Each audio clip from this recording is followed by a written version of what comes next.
sa kanilang karagatan. Nagmumula ang ilan sa pinaka-natatangi at pinakamasarap na seafood sa Pilipinas. Higanting shellfish na mas malaki pa raw sa mukha ng tao, kinakain ng hilaw? Oh wow! Isdang walang tapon. Ultimo raw tinik, inuulam. Smells fishy. Ang kanila rin dito mga street food, natatangi at exotic. Bago natin tikman ang binga, eksena na lang muna ang makulit kong cameraman na si Ray. Tatakpan o titikman? Due to, syempre, popular demand, kailangan makasama ka talaga dito sa segment na to. Itong segment para talaga Marami sa'yo. kasing Visayas. Hindi. Kinilaw na bingi. Hindi bingi, sir. Ay, hindi ba? Hindi ko bingi. Binga. Binga. Loko lang yan. Ay. So, gagawin lang natin ngayon yan. Ito yung binga. Yan yung bingi. Hello. Oo. Chinap-chop niya yan, gagawin natin kinilaw. Ah, So, parang may konting kilig, may konting excitement, may konting challenge. Kailangan blindfolded ka habang ginagawa mo yun. ay, sige. Ako pa. Diba? Pero, ako naman magsasabi sa'yo, ako mag-guide sa'yo. Mapagtagumpayan naman kaya ng tambalan namin ni Ray ang paggawa ng kinilaw na binga?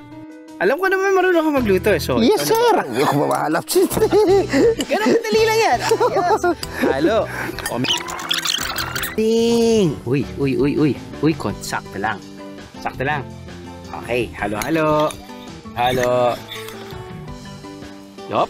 Ang galing! Ang galing na magtansya. Halo.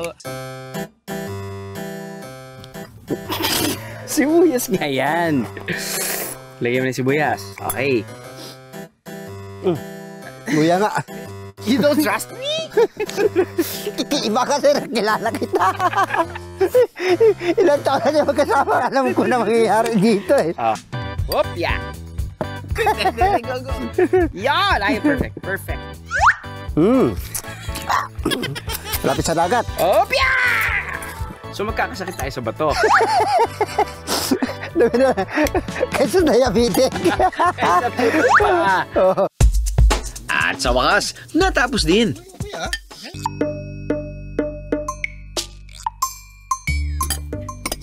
Okay, next. Lasa. Maalat dahil ang dami mong nilagay. Ang hatol is a fail. Gina naman kasi si Ray sa asin. Ang sakto at tamang timpla ng kinilaw na binga, pambato ng isla ng Bantayan. Pero hindi lang binga ang pinagmamalaking seafood ng isla. Ang iba, patitikman sa kainang ito.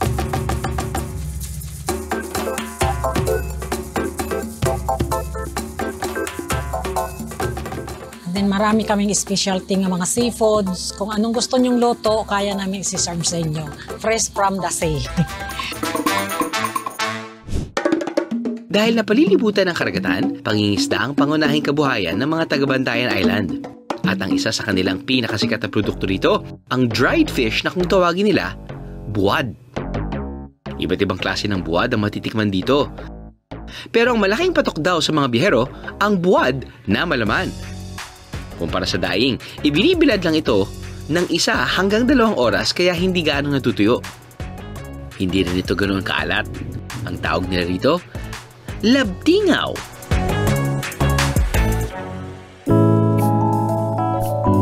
Sa totoo lang, hindi ako masyadong mahilig sa danggit.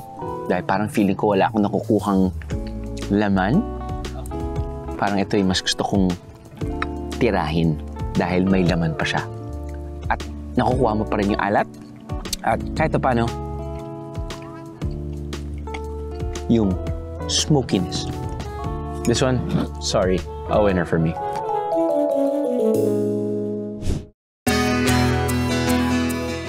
Ang sarap ng daing dito, sagad to the bones. Dahil kahit ang tinik, pwede pang ulamin. Fishbone chips ang produktong ginagawa ni na Miriam. Gawa ito sa subagyo o filefish dahil isa ito sa masaganang nahuhuli sa lugar. At para masigurong walang masasayang, pati tinik, naisip nilang pakinabangan. Sa paggawa nito, kinakailangan muna tanggalin ang ulo at buntot ng subagyo. Wala man itong kaliskis, makapal naman ang balat nito. Kaya para hindi masugatan habang nagbabalat, binabalutan nila ang kanilang mga daliri. Saka ito hihiwain para mahiwalay ang laman sa tinik. at ibibilad ng 1.5 araw. Ang tinik na dati diretso sa basurahan, ngayon ay diretso na sa palengke at pinagkakaguluhan. At parang nabunutan ng tinik sa dibdib si Miriam nang dahil kasi sa tinik kahit paano guminhawa ang buhay niya. Kinuha ko mga kapatid ko, doon ko pinaaral, sa itulong lang kami. Pagawa, hanggang natapos silang tatlo sa college. Yan lang amin inasahan na business namin. Galing to sapon na product. Tapos na kami, tuloy-tuloy na. Gumawa na rin ng sariling recipe si Miriam. Ito ang fish tapa o boneless daing na perfect papakin at ulamin. Tinitawag nilang fish tapa.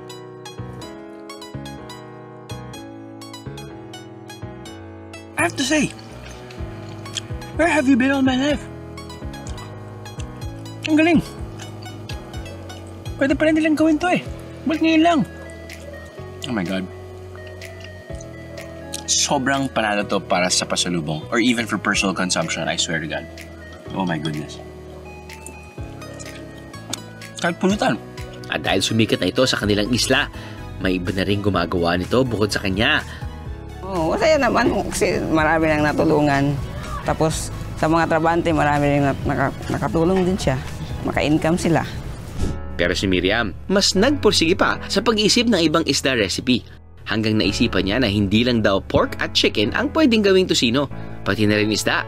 Presenting fish tocino. So I'm guessing meron siyang tamis. Oh, holy smokes. Holy smokes? Anyway, holy smokes. Oh my goodness, parang siyang... Oh my goodness. Parang siyang beef jerky or pork jerky. Pero ito fish. Holy smokes. Kala ko favorite ko to. Ito na yung bago ko favorite. Napaka-fickle minded ko talaga. Sarap. Panalo. Hindi lang seafood ang fresh dito sa isla. Ang mga lokal at mga turista, pwede rin daw dito maging fresh. At ang secret sa kanilang freshness, matatagpuan sa isa nilang tourist spot. Para sa ating Oplan Kinis-Kutis, pumalaot kami ng maaga. Abutin kasi ng mahigit 1 oras ang ating biyahe. Pero sulit naman ang maagang gising kung ganito ang bubungad sa inyo. Maya-maya lang, narating na namin ang Kinatarkan Island. Una nating pupuntahan ang Laaw Lagoon. Matarik ang mga daraanan, pero bawing-buwi naman yan pagdating sa lagoon. Di na kailangan mag-away sa pag-aagawa ng lato. Literal na, suka na lang ang kulang. Buti na lang always ready ang researcher namin si Jamaica. Aba, may bagong suka? Lanta ka na yarn. Kahit makarami ng kain ng lato, goods lang. Dahil magandang source ito ng natural antioxidant at may kakayahang mag-reverse ng pagtanda ng balat daw. Sa Bantayan Island sa Cebu, feel na feel ang beach vibes. Pwede kang mag-chilling while drinking buko juice. Pero ang buko juice nila dito, hinahaluan daw ng kung ano-ano. Dalawang meaning yon dito sa Cebu, no? Dito sa Visayas, mga leftover food yung lamaw. It's a buko juice na pinaghalo-halong ingredients. Originated po siya dito sa Visayas at doon sa Mindanao. Yun yung parating kinakain ng mga farmers natin po. May coconut meat, orange-flavored soda, condensed milk, at biskwit. Ang tawag nila rito, lamaw. Yung purpose bakit dilagyan siya ng biskwit para yung lumapot siya. Pasok naman kaya sa panlasa ng mga turista? Really good. It's not bad. It's a little sweet, but I don't know if I like the biscuit. Perhaps the biscuit's a little too much. Maybe if I didn't have the biscuit, I'm not used to chewing when I drink. Perhaps without the biscuit, I would really like it. I'm not sure about the biscuits, but the rest is really good. Uulit pa kaya sila? Yes, definitely. Yes, I would try it again. Yeah, I would. Pero ito na atang pinaka-extreme sa lahat ng extreme na matitikman sa isla.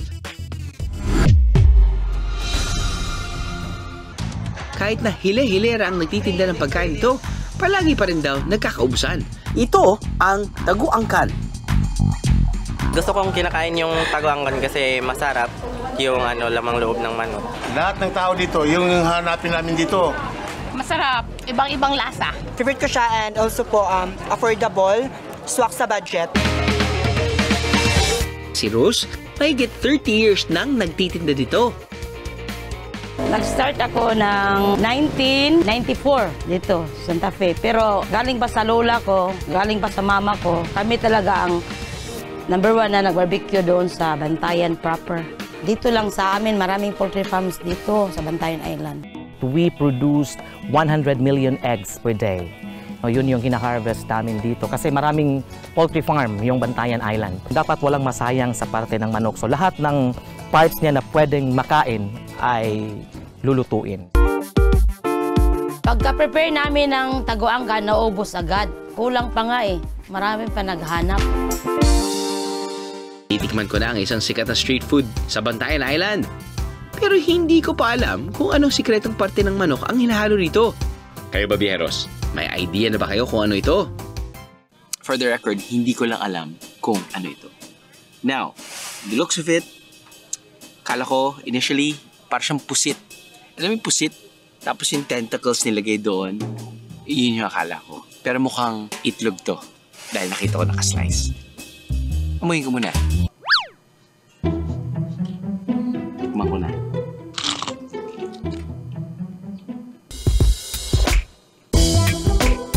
Tama ako. Hard-boiled egg. Yes! Pero gusto kong malaman kung ano itong nakapulupot. Chewy siya. Barbecue yung lasa niya. Kumbaga parang kumakain ako ng pork barbecue. Chewier siya than the usual pork barbecue na kinakain ko. So, hindi ko pa rin alam kung...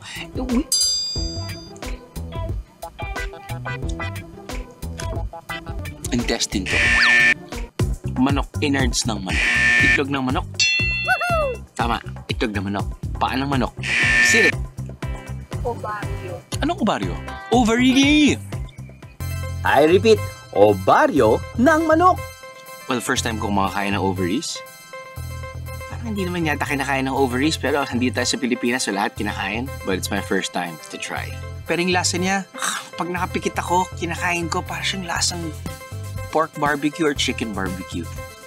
Pero very distinct nga yung itsura niya.